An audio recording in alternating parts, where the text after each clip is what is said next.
Música, vida, filosofia se separam? Nós que escolhemos a música ou ela que nos escolhe? A personalidade define nosso instrumento principal? Afinal, o que definimos como cultura? A certeza de uma busca sem garantia de desfecho satisfatório. Autoconhecimento, prazer, satisfação. Esses sentimentos são garantidos, mas não por mim, mas sim por todos que desfrutam dessa arte, seja como executor, seja como ouvinte. O Musicast de hoje é comigo, Rodrigo Digão Brás. Sejam bem-vindos.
E hoje a gente está aqui com Rodrigo Digão Brás, que tem um trabalho super legal assim, na noite paulistana, ou digamos, na noite, no Brasil como um todo, né? Porque o Digão é um músico bastante solicitado.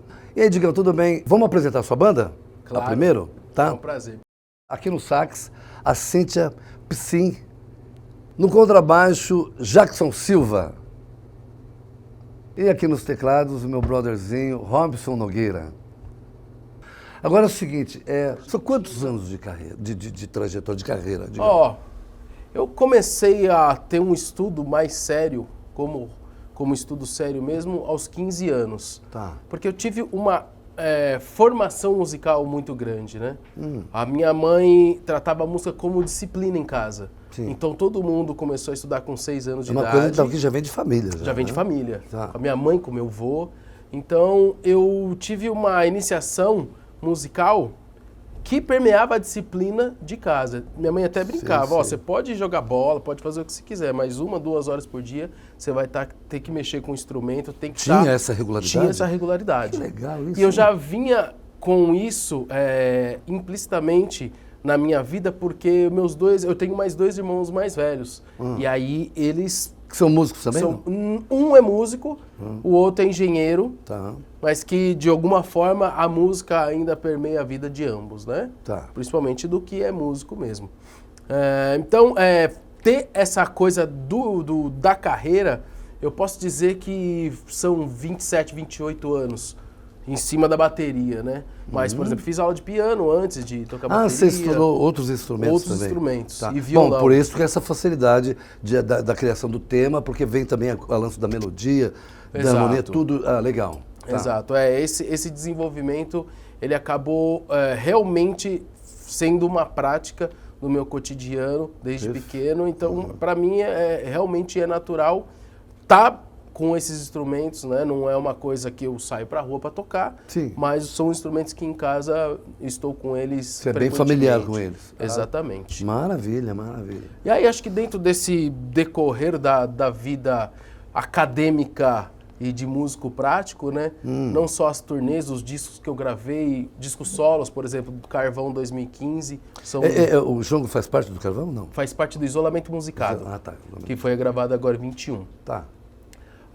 E aí eu tenho 2 discos de um grupo que foi um grupo de formação da minha forma de ver música hoje em dia, né? Que é essa coisa da música brasileira, baseado nas manifestações culturais, trazendo para esse contexto da música instrumental. Perfeito.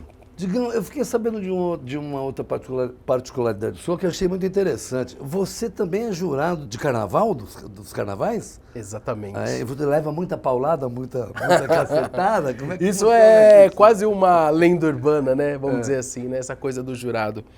De fato, eu acredito que tem uma responsabilidade muito grande, né? Você está jogando, no meu caso, as baterias, né? Eu sempre joguei bateria, desde 2013 eu faço esse trabalho. Tá. Aqui em São Paulo eu joguei 2013, 2014 e depois fui trabalhar no Rio, na Sapucaí. Aí no Rio eu tô desde 2020 e aí foi 20 e 22, porque 21 a gente não teve o carnaval. Aqui em São Paulo a gente tinha uma... Quando se julga uma categoria, é isso? Eu julgo, nesse caso a gente chama de quesito, e o meu caso, bateria. Tá, especificamente. Posso julgar outros quesitos, mas eu prefiro jogar bateria porque é o meu... Que é o teu instrumento. Exatamente. principal. É o meu ambiente de trabalho, vamos dizer assim. E foi um convite bem interessante, assim, em que eu pude aprender e ao mesmo tempo contribuir. Trabalhar com as comunidades e ver todo o trabalho de um ano inteiro na avenida é realmente de uma responsabilidade e uma satisfação, um privilégio gigantesco. Bom, Digão, eu já pirei com o João, eu achei, bicho, sonzeira maravilhosa. Vamos falar um pouquinho agora da oração onírica. Eu acordei com essa harmonia, ela veio praticamente pronta. Fui pro violão e fui tocando, a harmonia foi pintando. Para mim foi uma oração mesmo porque era, mais uma vez, né, um momento de pandemia, muita coisa na cabeça passando, né? Agora eu preciso entender como que eu vou desenrolar essa melodia. Normalmente me vem a melodia primeiro. E essa veio a harmonia. Ela veio pronta inteira? Veio pronta inteira. Assim, eu ia buscando o acorde, mas eu sabia onde é que era o começo, meio e fim dela. Perfeito. Ela tem uma... a gente chama de fórmula de compasso, para quem não é familiarizado com música, né? Tá. Ela tem essa fórmula de compasso em 9/8 e eu não consegui interiorizar a ponto de cantar melodias em cima desse 9/8. Tá. Então, e isso foi me travando, inclusive, melódica harmonicamente. E um belo dia eu falei, eu preciso fazer uma aula, eu preciso ter uma orientação com alguém que seja especializado em instrumentos melódicos e harmônicos. E tem uma pessoa do nosso núcleo aqui que, felizmente, todo mundo tem contato, que é o Fernando Correia. Fernando Correia, tá. Eu falei, Fernando, preciso fazer uma aula contigo por uma canção em si, mas eu quero fazer uma aula pra gente discorrer sobre música, né? E foi demais, assim. A gente falou de outras coisas, mas essas sinapses que a música traz, ela vai nos conectando com o objetivo que a gente, de repente, nem traçou, né? Foi eu acabar a aula, assim, passou 3 dias, começou a vir a melodia, e aí eu relaxei, porque finalmente nasceu esse filho. Vamos ver, então? Bora. Bora.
Oração onírica.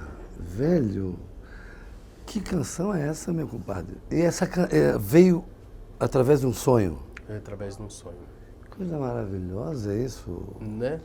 Não é surreal, velho. Você conceber uma coisa, vem de um sonho, você coloca, acontece isto aqui, é uma coisa fantástica, digamos, realmente sem palavras. Agora, vamos falar um pouquinho a respeito do seu álbum do Isolamento Musicado. 2020, a gente acaba ficando em casa. Eu montei a bateria na sala, eu morava num apartamento na época que não tinha isolamento nenhum. Isso foi motivo de briga, porque estava todo mundo dentro de casa. Imagina alguém tocando bateria dentro de casa. No apartamento? No apartamento. Sem isolamento acústico. Exatamente. Você tocava bastante do vizinho, né, velho? Mas aí eu dei um disco pra cada um, né? Mentira. No caso, esse isolamento era só musicado. Exatamente. Era totalmente sem acústica, né? E aí, montei a bateria na sala, computador no escritório, eu acordava, saía da cama, ia no banheiro, voltava pra bateria, tomava café. Enfim, fiquei nesse movimento uns 8, 9 meses, estudando 7, 8 horas por dia. Isso me remeteu, e aí a Cíntia pode lembrar disso junto comigo, do tempo que a gente morava em Tatuí e tinha tempo para estudar, meu. Sim. Em que o tempo era muito maior por N condições que a gente tinha na vida não virtual, né? Com redes sociais, com... sei lá, aplicativos que faz a gente estar em contato com todas as pessoas. Por exemplo, foi um tempo de uma outra forma, né? Um tempo de uma outra forma. Né? Então eu tive o tempo de 20 anos atrás, mas com a cabeça, com a maturidade, com a estabilidade de 20 anos para frente, que é o momento de agora. Sim. Felizmente, para mim, a pandemia foi um momento que eu tive para olhar para mim mesmo e aí conseguir extrair algo de mim, que foram essas músicas que compõem esse disco. E aí, então, a gente acabou saindo com esse disco 9 faixas, foi uma gravação até que rápida, acabou tardando um pouco, eu gravei em novembro o disco e em dezembro de 2021 ele está nas plataformas digitais e agora está aí para todo mundo ouvir. Nossa. Isolamento Musicado, gente. Isolamento Musicado. Eu estava ouvindo vocês no ensaio, eu estava meio, né? E eu vi o Samba de Exaltação, que eu achei bárbaro. Vamos ouvir? Vamos de música? Beleza. Vamos ouvir.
Nós acabamos de ouvir, então, o Samba de Exaltação do Digão, que, por sinal, maravilhoso. Aliás, as suas canções são maravilhosas, né, Digão?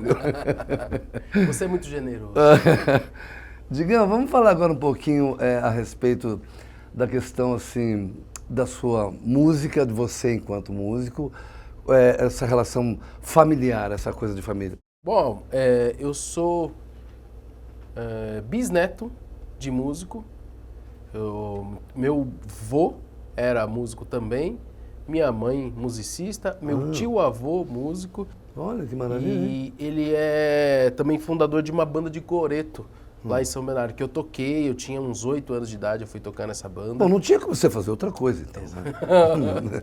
Eu tentei, viu, Julinho? Não foi por falta de tentativa, eu fiz mecatrônica no colégio. É mesmo? Eu queria ser engenheiro. Ah. E é engraçado. Mas a música essa falou hora. mais alto. A música falou mais alto, porque eu me lembro que eu ia fazer o teste pra ET e falei, mãe, amanhã você me acorda mais cedo se eu não acordar? Possivelmente eu vou acordar, porque eu tô focado nessa coisa de fazer o teste, era a entrada pro colegial, né? Falou, não, mas amanhã de manhã você tem a prova da Fundação das Artes, em São Caetano do Sul. Ah, você fez fundação? Eu fiz fundação. Ah, tá. Aí eu falei, prova da fundação? Até então eu estudava música e, como eu falei, ela fazia parte da disciplina da nossa família.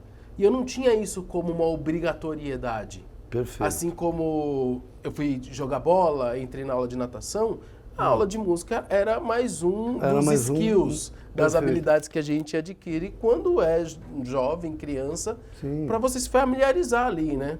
Eu comecei a estudar piano, isso com 6 anos de idade, me lembro até hoje do caderno de caligrafia, para ficar treinando a clave de sol, a clave de fá. Depois fui fazer aula de violão, tudo isso. A aula de piano foi particular. Você é um músico teórico, né? Exato, exato.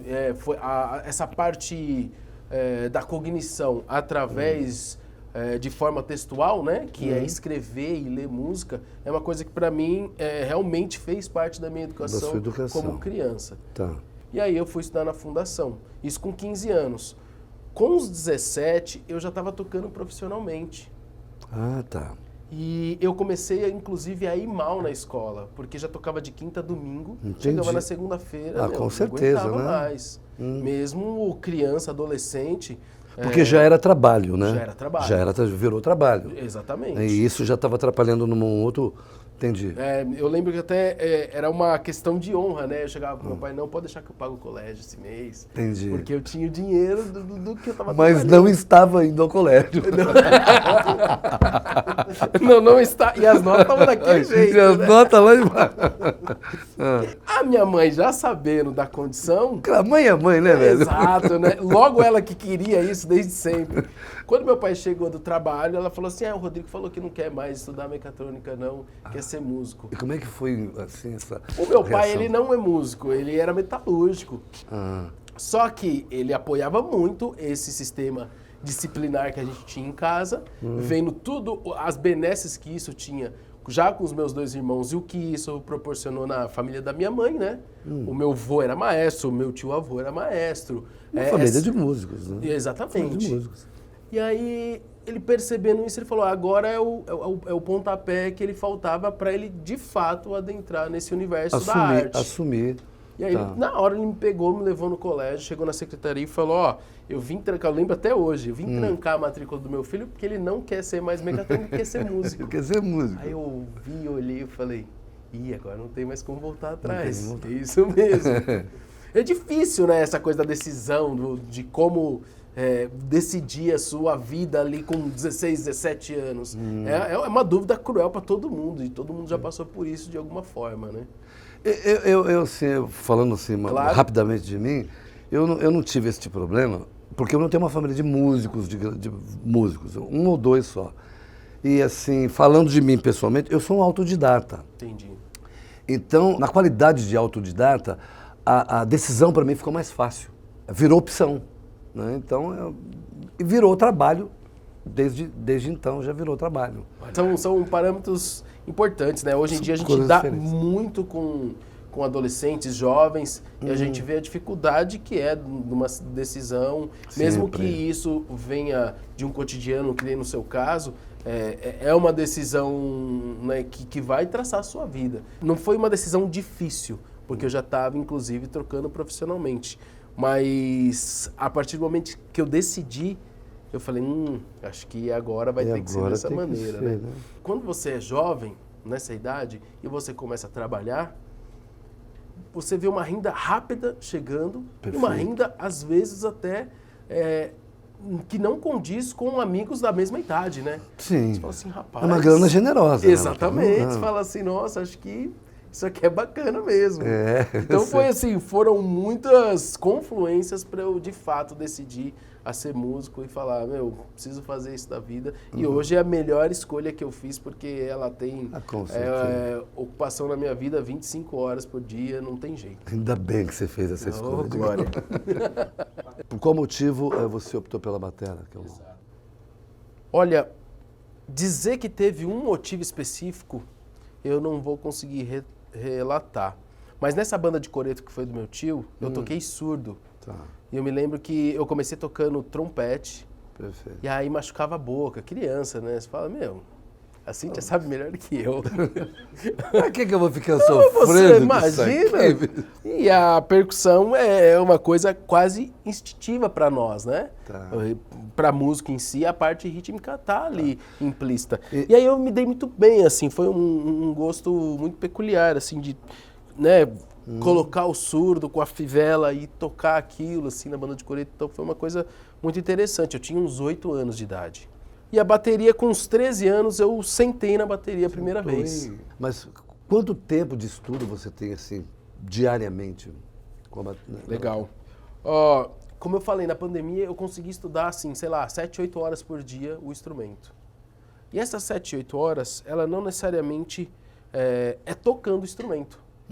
Por vezes, você vai e faz um exercício, né, vai entender cognitivamente aquilo. Eu costumo sempre falar que eu trabalho melodicamente na bateria, que é entender a posição melódica que os tambores estão me dando, e a partir dessa troca ininterrupta, que é eu tocar, ele me dá, eu tocar, ele me dá, eu vou me entendendo para falar dos fraseados, para falar das métricas que eu estou trabalhando. Se eu puder estudar 2, 3 horas por dia de técnica e o restante de instrumento dessa parte harmônica melódica, para mim é o perfeito.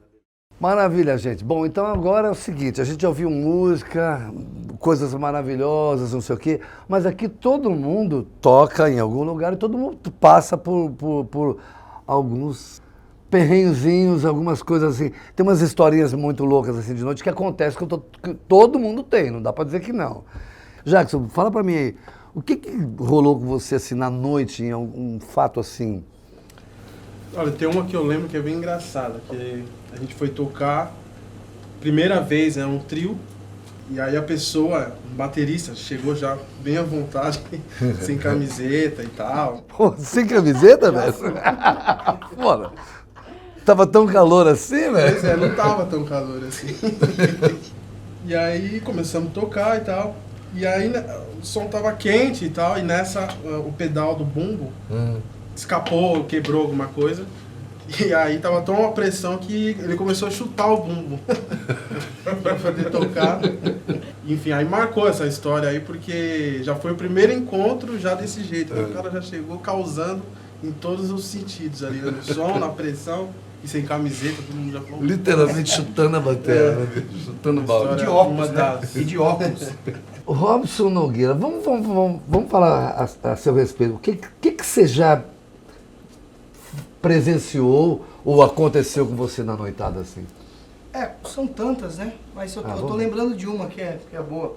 Que na verdade não aconteceu comigo, mas amigos contaram essa história. Eu trabalhei muitos anos no navio de cruzeiro. Então eu conhecia gente do Brasil todo que trabalhava, músico, do mundo todo inclusive. E aí um brother que contou essa história e tipo, eu sempre me via assim lá na frente, ou tocando e tipo, vivenciando isso. Assim. Ele tocava numa banda de baile, fazia baile, todo mundo dançando, e rolava sempre um tipo cantor que queria dar canja de qualquer jeito, assim, o cara fica lá na frente, já vem arrumado assim, meio que pra dar canja, né? Num baile? No baile, no baile. O cara lá desesperado pra dar canja e tal. Os caras, mano, o cara tá lá, tem que chamar. Aí lá, vamos chamar. Fulano, vamos dar uma canja. Aí o cara subiu, falou, vai cantar o quê? Falou assim, como é que é o nome da música do Gessé lá? Porto Solidão? Porto Solidão. Ventos e velas. Porto né? Solidão, Porto Solidão. é. Os caras, beleza, e qual é o tom? Aí ele falou um tom lá, tipo, absurdo, assim. Tipo, sei lá, Ré menor. Alto pra cá. Alto, pá. Alto pra Aí o cá. pianista falou, velho, é o seguinte, tá alto, hein? Ele, deixa comigo. Mais alto que o Gessé, né? Muito mais. Já é comigo, mestre. Pô. Aí ele começou, né, bicho? Vermelho, já lá no pico, né? Você imagina? Aí chegou no tal refrão, né? Mas ele gritando, né? Rima que vem que vai. Diz que o baterista caiu da bateria. E ele super sério, o refrão veio de novo.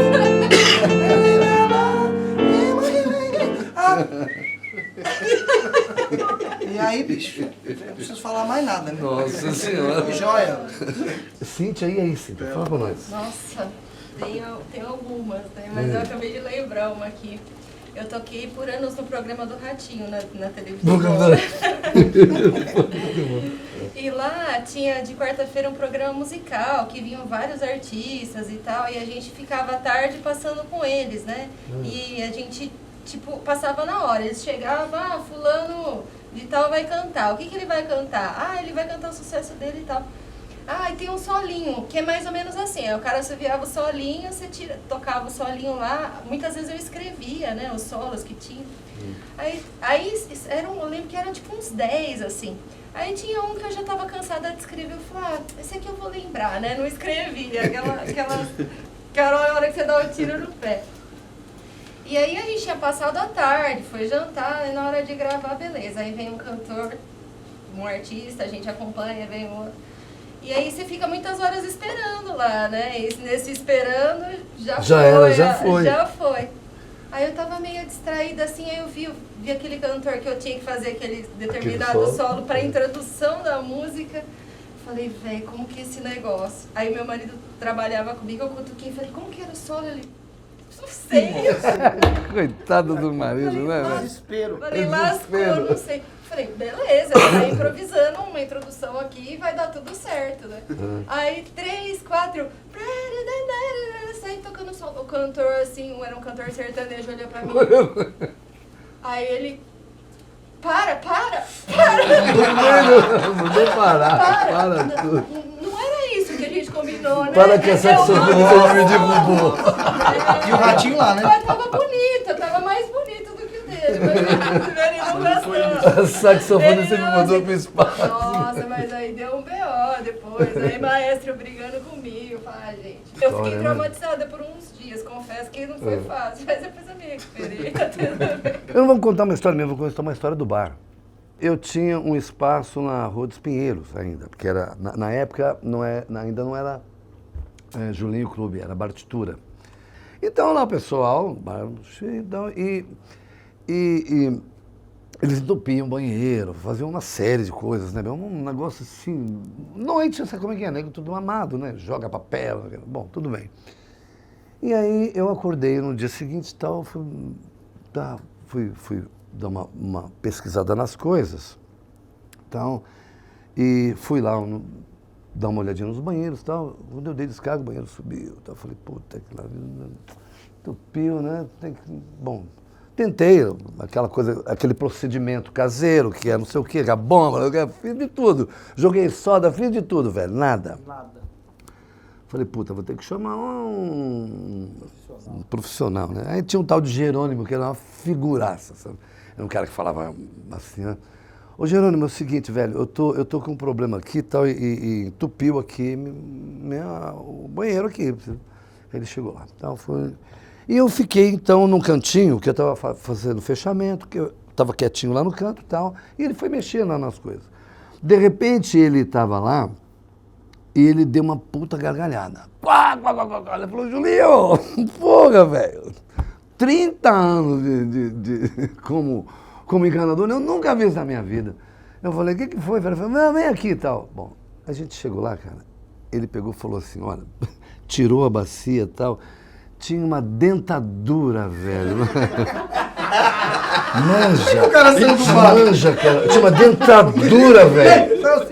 Tinha uma dentadura. A dentadura pegou, foi naquela curva e não descia de jeito nenhum. Nada descia, né?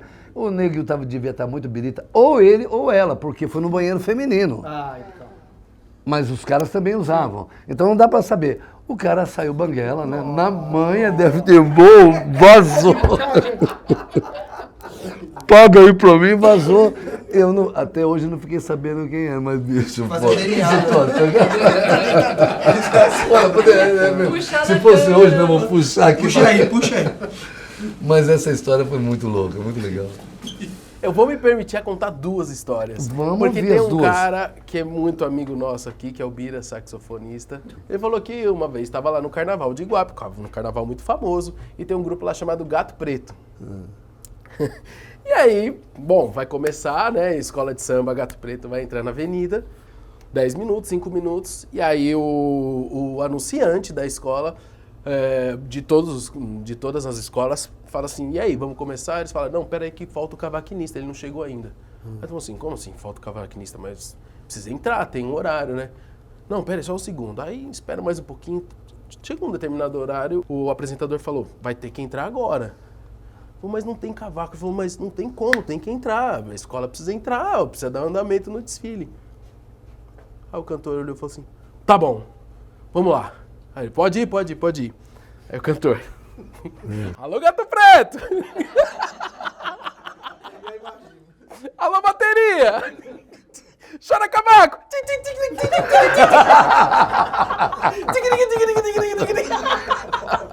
Chegou! E a outra? Você falou que tem outra, né? A outra aconteceu numa banda de sertanejo que eu tocava, nessa época que eu comecei a trabalhar profissionalmente. E eu tocava num grupo, naquela época não tinha esses VS como tem hoje. E o Robinho vai lembrar disso, tinha uns TS-12, uns teclados da Ensonic. Pesava 20 mil. E pra subir no bar do Eli Correia, que tinha uma escada caracol com aquele teclado. A banda, ela tinha vários formatos.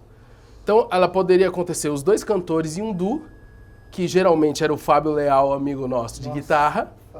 E todas as outras coisas eram dubladas pelo teclado. Porque aí fazia lá nos bancos bateria, baixo, saxofone, back vocal. E colocava nesses bancos de dados do TS-12. Você acionava um botão, tinha um dispositivo chato para se acionar. Então poderia ser um quarteto, em que eram os cantores, o guitarrista ao vivo e esse teclado. Poderia ser um quinteto, que aí teria bateria ao vivo. E aí alguém dublando o teclado e assim por diante. Tinha um outro baterista que dublava lá. Ele tinha uma prótese no olho e no olho ele tinha 20% de visão. O TS-12, para você soltar uma música para outra, você tinha que deixar ele já programado para estar tocando música X. Aí a próxima você tinha que deixar programado e na hora de soltar mesmo, você apertava os dois botões simultaneamente para trocar de música. E vira e mexe, a gente errava assim o aperto sincronizado, repetia a música. Aí o cantor virava... Ah, é bis então? Então vamos de bis. Pra começar. Ah, é bis então? Beleza, vamos de bis. Só que determinada vez, o TS-12 tem dois botões assim, ó, paralelos. Um é volume e o outro é pitch, andamento da música. Sim. O cara tem prótese no olho e 20% na outra visão. Aí vamos lá, tocando mexe-mexe, né? Aí, acabou a música, né? Então vamos pra próxima, tal. Aí, então bis. Aí continua o bis. Quando foi na terceira vez, os caras falaram assim, olha, presta atenção pra trocar a música. Ele repetiu de novo pela terceira vez e no desespero, os caras falaram, então abaixa um pouquinho. Ele foi abaixar, é um mexe-mexe, todo mundo abriu. Não, você não aumentou, mas...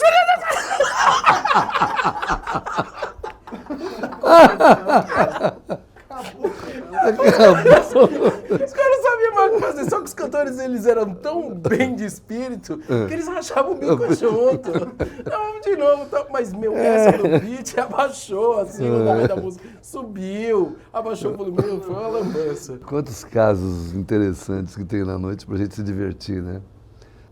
Digão, eu queria que você falasse um pouquinho dessa canção da O Oron. A gente vive numa época de busca incessante, cada vez mais, né? Da sua individualidade, da sua ancestralidade.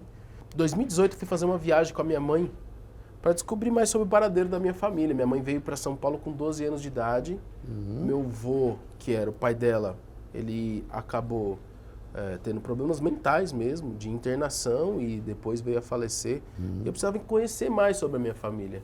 Em 2018 eu vou para Minas e eu acabo encontrando um quilombo da família da minha mãe, em Paraupeba, uma cidade do lado da cidade da Clara Nunes. Em Minas, isso? Em Minas, que é Caetanópolis, a cidade dela. Tá. E o quilombo da minha mãe é um distrito chamado em Paraupeba, e aí tem um quilombo da família Brás lá.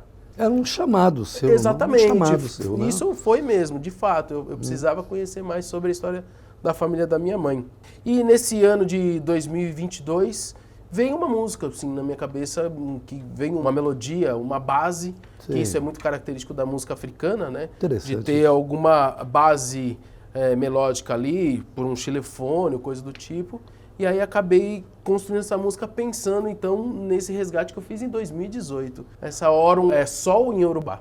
Legal. Vamos ouvir então o Orum? Bora. Bora.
Este foi o nosso Musicast, um programa que vai dar o que falar, hein? Hoje com o nosso convidado Rodrigo Digão Brás e essa banda aqui maravilhosa, né? Acompanhe-nos pelas redes sociais e até o nosso próximo programa.